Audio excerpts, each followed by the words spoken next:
دوسری بات یہ ہے کہ جب اس شخص کا انتقال ہو جائے تو فوری طور پر اس کے جبڑے اور اس کے پیشانی یا اس کے سر، جس کا سر جو ہے، یہاں سے کپڑا باندھنا چاہیے تاکہ اس کا منہ کھلا نہ رہ جائے، اور اس کے پاؤں کے دونوں انگوٹھے جو ہے، پاؤں کے دونوں انگوٹھے پاؤں کے، اس کو بند کر دے تاکہ پاؤں کھلے نہ رہ جائے۔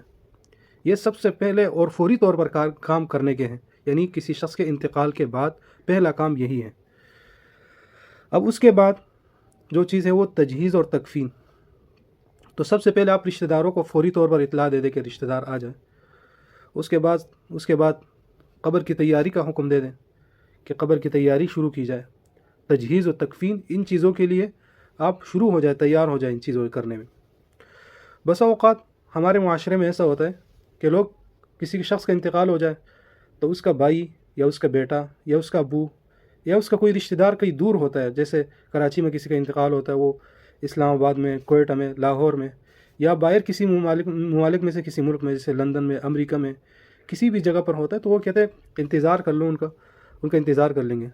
تو آپ میت کو انتظار کرواتے ہو، جو کہ بالکل غلط ہے، کیونکہ آپ صلی اللہ علیہ وسلم کا حکم یہ ہے، جو حدیث شریف کا مفہوم ہے، کہ اس کو فوری طور پر دفنانے کا حکم ہے۔